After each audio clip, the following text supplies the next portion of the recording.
Depression is one of the most misunderstood and widespread mental health challenges in the world. It's not just about feeling sad or down for a few days. It's a persistent state that can affect your thoughts, energy, motivation, and even your physical health. Many people suffer in silence, feeling like they're alone in their struggle. But the truth is, you're not alone. And more importantly, there is hope. This script is not about quick fixes or sugar-coated advice. It's about real, research-backed strategies that can help you or someone you care about start to heal. Depression is a complex condition, and overcoming it takes time and effort, but every small step counts. What matters is that you start somewhere. The first tip is rooted in one of the most basic, yet powerful aspects of healing: connection. When someone is depressed, the natural urge is to withdraw, from friends, from family, from life itself. Isolation feels safer, quieter, and less demanding. But it also deepens the darkness. Human beings are wired for connection. We thrive when we are seen, heard, and supported. One of the most effective ways to combat depression is to reach out. It may be uncomfortable at first, especially if you feel like a burden, but connection brings oxygen back into your emotional world. Start small. You don't need to pour your heart out to everyone. Send a message to a close friend. Ask someone to meet for coffee. Share a little more than you usually would. Vulnerability doesn't mean weakness, it means courage. In fact, one of the strongest things you can do while depressed is to ask for help. Whether it's a therapist, a family member, a support group, or even a hotline, connecting with others gives depression less power. It reminds you that you are still part of something larger than your pain. As you rebuild connection, it's equally important to begin shifting your relationship with your own thoughts. Depression often speaks in absolutes. It tells you that nothing will ever get better, that you're worthless, that the future is hopeless. These thoughts may feel like truth, but they're actually symptoms. Learning to recognize and challenge these distorted patterns is key. Cognitive behavioral therapy, or CBT, is one of the most effective treatments for depression. One of its core techniques is identifying automatic negative thoughts. These are the internal narratives that pop into your head without effort. I'm a failure. No one cares about me. Why bother trying? The first step is to write them down. Literally. Take a notebook or your phone and record the negative thoughts when they arise. Then ask yourself, is this thought 100% true? What's the evidence for and against it? If a friend said this about themselves, what would I say in response? By creating this mental distance between you and your thoughts, you begin to see that depression lies. It doesn't tell the whole story. It doesn't account for your strengths, your resilience, or the full picture of your life. With time and repetition, this practice can help you build a healthier internal dialogue, one based more on reality and compassion, and less on self-criticism and despair.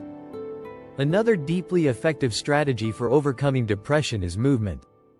It may sound overly simple, especially when getting out of bed feels like a battle, but physical movement has profound effects on your mental state. Exercise doesn't need to be intense or time-consuming.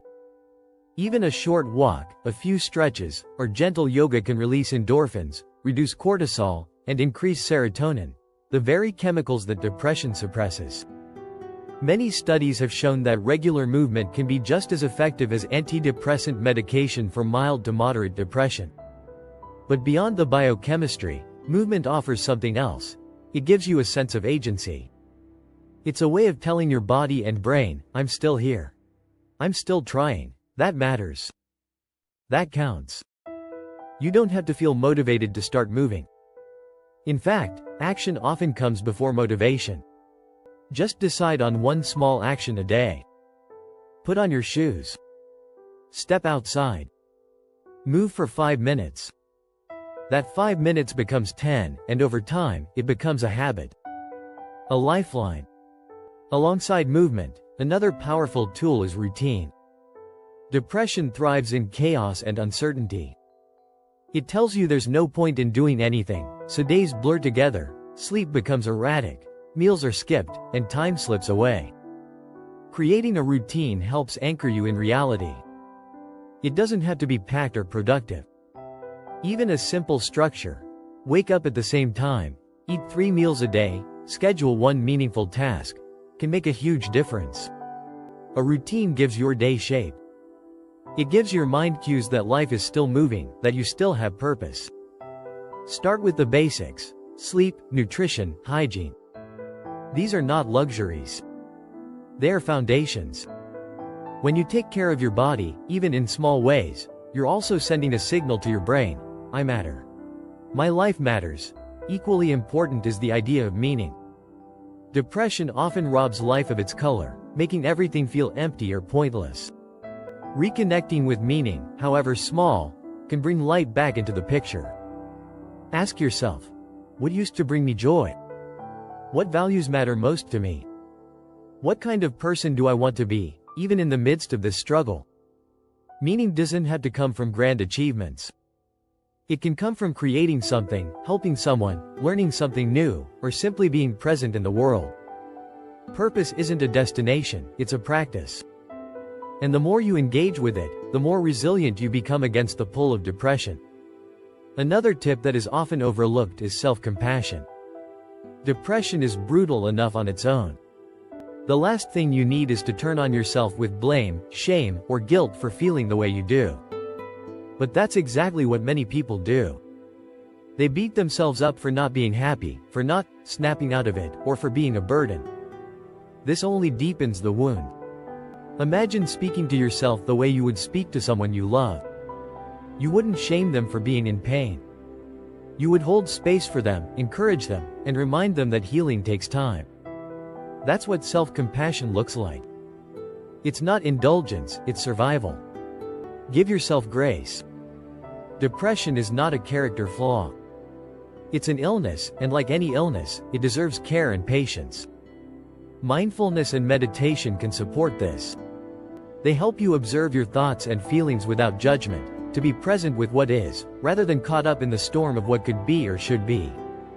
Even 5 minutes of focused breathing a day can help calm your nervous system and create mental space. There are countless free resources and apps to guide you. The goal isn't to be perfect at it, it's to build a new way of relating to your inner world. These are not magic bullets. Overcoming depression is rarely a straight line. There will be good days and terrible days. Progress may feel slow or invisible. But every effort you make is a step forward. Every time you choose to reach out, to challenge a thought, to move your body, to create structure, to reconnect with meaning, or to show yourself compassion, you're pushing back against the darkness. And that's what this is about.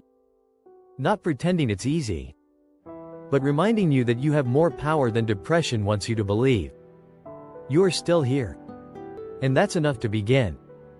Every effort to manage depression begins with accepting that it's okay not to be okay. There is an immense amount of pressure in society to always appear happy, productive, and in control.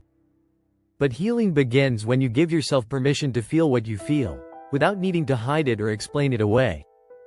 Depression is not a weakness. It's a human experience.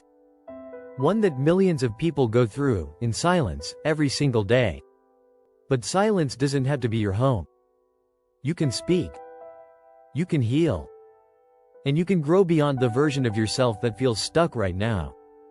While professional help is always a valuable step, not everyone has immediate access to therapy or medication. Still, this doesn't mean you're without options. One of the most empowering things you can do is educate yourself about what's happening in your brain and body. Depression isn't just emotional. It has neurological, biochemical, hormonal, and even environmental components. The more you understand it, the less control it has over you. For instance, many people don't realize the impact that chronic stress, poor diet, and lack of sleep have on their mental state. If your body is constantly running on empty, deprived of nutrients, exhausted, or overloaded with stress hormones, your brain chemistry changes. It becomes harder to regulate emotions, concentrate, or find motivation. That's why small changes in your physical habits can produce noticeable shifts in your mental clarity. Start by looking at what you're eating. A diet that's heavy in processed food, sugar, and caffeine can worsen depression symptoms. Your brain needs fuel, real fuel. Whole foods like leafy greens, fish, nuts, seeds, legumes, and fruits aren't just good for your body, they nourish your mind. Omega-3 fatty acids, found in foods like salmon and chia seeds, have been shown to improve mood and brain health. B vitamins and magnesium can also play a role. Hydration matters, too. Dehydration can amplify feelings of fatigue and brain fog. Sleep is another massive factor. Depression can either make you want to sleep all the time or keep you awake with racing thoughts and insomnia. Either way, disrupted sleep patterns only make things worse. Start building a consistent sleep routine. Go to bed and wake up at the same time each day. Limit screen time before bed. Avoid caffeine late in the day, and try creating a calming bedtime ritual. Quality sleep isn't just rest, it's repair. Of course, even with all these habits in place, depression can still persist. That's where the power of your inner narrative comes into play. One of the most important shifts you can make is from self-punishment to self-inquiry. Instead of asking, "What's wrong with me?" ask, "What does this pain need?" Instead of saying, "I should be better by now," try, "I'm doing the best I can today." This reframing can be subtle but powerful. It invites compassion, not condemnation. It keeps the door open for healing instead of locking it with shame. And it helps you build emotional resilience. Resilience is not about bouncing back quickly or never falling, it's about learning how to bend without breaking. And that kind of strength grows when you show up for yourself, again and again, even when you feel like you have nothing left. Another overlooked aspect of overcoming depression is purposefully seeking out micro-joy. Depression tells you that nothing feels good, nothing matters, and that even trying is pointless. But micro-joy is about intentionally noticing and savoring the small, beautiful things that still exist, despite how you feel. It might be the way the sun feels on your skin, the sound of birds in the morning, a warm cup of tea, a child's laughter, a dog's excitement when you walk through the door. These moments don't cure depression, but they poke holes in the darkness. They remind you that beauty still exists, even when your brain tries to convince you otherwise. Train your awareness to catch these micro moments. Write them down. Photograph them. Say them out loud. Gratitude journals aren't just trendy, they actually shift your brain's focus from lack to abundance. It's not about pretending everything's fine. It's about learning to hold both truth and hope at the same time. Another powerful layer to this journey is creativity. Depression often silences your voice. But expressing yourself through art, writing, music, dance, or any form of creative outlet can become a lifeline. You don't have to be good at it. You just have to show up. Pour your pain onto a canvas, into a poem, through a melody. Creativity makes space for feelings that words sometimes can't contain. Many people who've lived through depression say that expressing their experience, even privately, helped them make sense of it. That's because emotions are energy. They need movement. If you don't let them out, they stay stuck. So give them form. Shape them with your hands, your voice, your body. You don't need anyone's approval. This is for you. Community also plays an essential role. While we mentioned the importance of connection earlier, there's a difference between casual interaction and intentional community. Being part of a group, whether it's online or in person, that understands what you're going through can be life-changing. Depression often makes people feel like they're broken or different. But when you share space with others who get it, that isolation starts to melt. Look for support groups, forums, or even social media communities centered around mental health. Listen to others' stories. Share yours when you're ready. There is immense healing in being witnessed. And sometimes, someone else's words will name exactly what you've been feeling but couldn't articulate. That kind of resonance creates a deep sense of belonging, the very thing depression tries to strip away. You may also want to explore alternative therapies that support traditional treatments. Practices like acupuncture, massage therapy, or even time in nature have shown promising results for some individuals. Nature, in particular, has a grounding, calming effect on the nervous system. The Japanese concept of forest bathing, is based on the idea that simply being in nature, without distraction, can improve mental well-being. Try stepping outside without your phone. Walk slowly. Notice the textures, colors, and sounds around you. Let yourself exist in the world without needing to perform, produce, or achieve. Just be. You are already enough. There's also immense value in goal setting, even when the goals are small. Depression often makes the future feel like a black hole. But when you set achievable goals, you begin to carve out a sense of direction. It doesn't have to be something huge. It could be brushing your teeth, making your bed, reading one page of a book, or going outside once a day. Each goal met builds confidence. Each small win stacks up over time. Keep track of your progress and celebrate it. Healing is not linear. But it is measurable in moments where you choose to try again. As you build your way forward, don't forget that setbacks will happen. You might wake up one day and feel like you're right back at the beginning. That doesn't mean your progress was fake or wasted. It means you're human. Healing is not about perfection. It's about persistence. When the wave crashes, you don't drown, you float. You remember that you've made it through before, and you will again. Most importantly, hold on to hope, not as blind optimism, but as a quiet, steady belief that change is possible. That no matter how dark it feels, the light is not gone. It may be hidden, distant, or flickering. But it's still there. And it will grow stronger every time you choose yourself. Depression wants you to believe that you are broken beyond repair. But you are not. You are in process. You are healing. You are still becoming. And now, let's talk about one final truth. Overcoming depression is not about becoming someone new. It's about returning to yourself. Depression often makes you feel like you've lost who you are. Like you're buried under layers of numbness, exhaustion, and hopelessness. You might even look in the mirror and feel like a stranger to your own reflection. But beneath all of it, beneath the fog, the fatigue, the flatness, you are still there. The real you. Whole, worthy, and deeply valuable. Not because of what you do. Not because of how productive you are. But simply because you exist. The process of healing is, in many ways, a process of remembering. Remembering your worth. Remembering your strength. Remembering your dreams, even if they feel out of reach right now. Depression doesn't erase who you are, it only covers it. Like clouds hiding the sun. The light is still there. And little by little, as you work through each step, as you implement each tip, the clouds begin to part.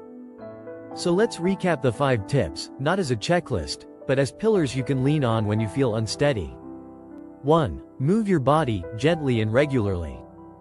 Not for the sake of losing weight or checking off a box, but because movement creates momentum. Depression thrives in stillness. Not the peaceful kind of stillness, but the stuck kind. Even a 5-minute walk can shift your entire internal state. Make it a habit. Make it doable. Just keep moving. 2. Connect, even when it's hard. Reach out to one person. Join a community. Share your truth, even if it's messy. We are not meant to carry our pain alone. Connection doesn't fix everything, but it reminds you that you're not walking through this in isolation. You are seen. You are loved. And you matter. 3. Feed your brain with care. Prioritize whole foods, hydration, and sleep. They are the unsung heroes of mental health. When your body is cared for, your mind gains strength. You don't have to be perfect, just consistent. Treat your body like an ally, not an afterthought. 4. Challenge the narrative. Pay attention to your self-talk. If you wouldn't say it to a friend, don't say it to yourself. Practice self-compassion. Reframe failure as growth. And start asking better questions. Not, what's wrong with me? But, what do I need right now to feel supported? 5. Anchor yourself in micro joy and purpose. Look for the small good things. Practice gratitude, even when it feels forced. Set tiny goals. Explore creativity. Touch the earth. Breathe. Every little act of presence is an act of resistance against the pull of depression. And here's what makes these tips truly powerful: they compound. At first, you might feel like none of it's working. You might wonder if it's even worth trying. But like drops of water carving through rock, small consistent actions over time create deep, lasting change. The key is to stay with it. To choose one thing, just one, and show up for it every day until it becomes part of your rhythm. You don't need to fix yourself. You're not a problem to be solved. You are a life to be lived, fully, freely, and with purpose. Depression wants to dim that truth. But every time you move, reach out, nourish yourself, speak kindly to yourself, and seek out joy, you're proving depression wrong. Healing doesn't always feel good in the moment. Sometimes it feels like exhaustion. Sometimes it feels like going through the motions. But every time you choose to keep going, even if you don't feel like it, you're building a life beyond depression. A life with space for both sorrow and joy. For rest and growth. For peace and progress. You are allowed to take it slow. You are allowed to fall and get back up again. You are allowed to ask for help. You are allowed to put yourself first, not out of selfishness, but out of survival. Because you can't pour from an empty cup. Your well-being matters. Your presence matters. And your life, just as it is right now, is a story still unfolding. If there's one thing to hold on to, it's this: your current state is not your final state. You are not your diagnosis. You are not your darkest day. You are not your past. You are possibility. You are resilience. You are still becoming. And while depression may be a chapter in your story, it is not the whole book. Turn the page. Take the next step.